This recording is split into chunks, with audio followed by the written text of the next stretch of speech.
আসসালামু আলাইকুম রহমতুল্লাহ। আজকে একটা গরম খবর আপনাদেরকে জানাচ্ছি। জামাত এবং আপনার চরমনায় হাত পাকা, ওনাদের জোট অবশেষে টিকলো না।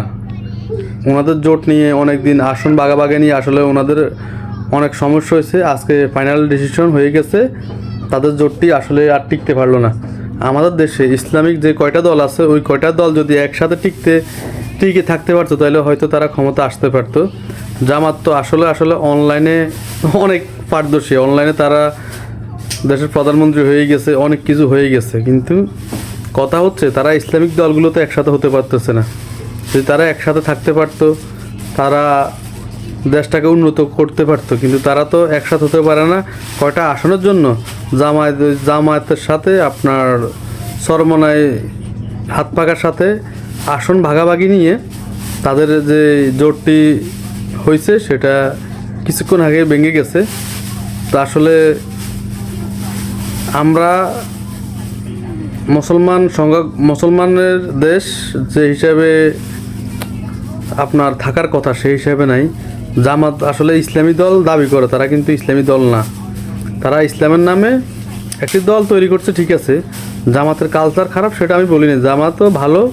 তবে তারা যদি ইসলামিক দল সবগুলোকে এক ডেরা নিয়ে আসতে পারতো, তাহলে হয়তো জামাত ইনশাল্লাহ সামনে দেশ চালানোর লাইসেন্সটা পেয়ে যেত। এখন যেহেতু তারা আসন ভাগাভাগি নিয়ে যানজটে পড়ে গেছে, এর মানে আপনার জরিপে বিএনপি কিন্তু অনেকটা এগিয়ে গেছে। তো আসলে তারেক রহমানের এই যে বক্তব্যগুলো আপনারা সবাই শুনছেন, আমরাও সবাই শুনি। তারেক রহমানের যে বক্তব্যগুলো দিচ্ছে, উনি যদি ওই বক্তব্য মতো উনি দেশ চালায়, ইনশাল্লাহ হয়তো দেশে ভালো কিছু আমরা আশা করতে পারি। কারণ আমরা জনগণ হাসিনা সরকারকে ক্ষমতা নিয়ে আসছি, বিএনপিকেও নিয়ে আসছি, জামাতও আসছে বিএনপির সাথে, কিন্তু আমরা কোথাও থেকে লাভবান হই নাই। আমাদের দেশে অর্থনীতি বলেন, আপনার আইনি সুশাসন বলেন, সব কিছু কিন্তু অবনতি হয়েছে, কোনোটা ভালো হয়নি। গুম খুম রাহাজানি এগুলো সবই হয়েছে। তবে আমার একটা আশা ছিল, জামাত ইসলাম যদি ইসলামিক দলগুলো নিয়ে আসন নিজেরা সমঝোতা করে সুন্দর করে যদি নির্বাচন করত, হয়তো দেশে ভালো কিছু আমরা আশা করতে পারতাম।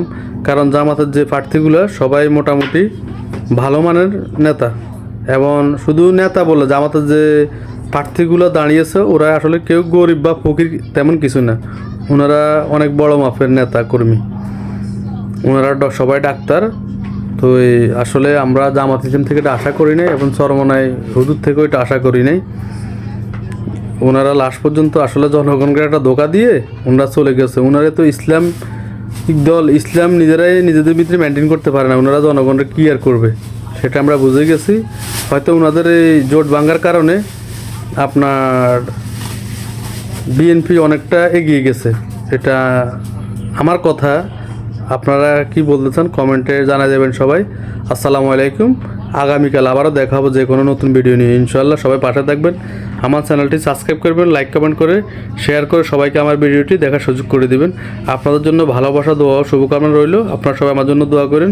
আসসালামু আলাইকুম রহমতুল্লাহি ওয়া বারাকাতুহু।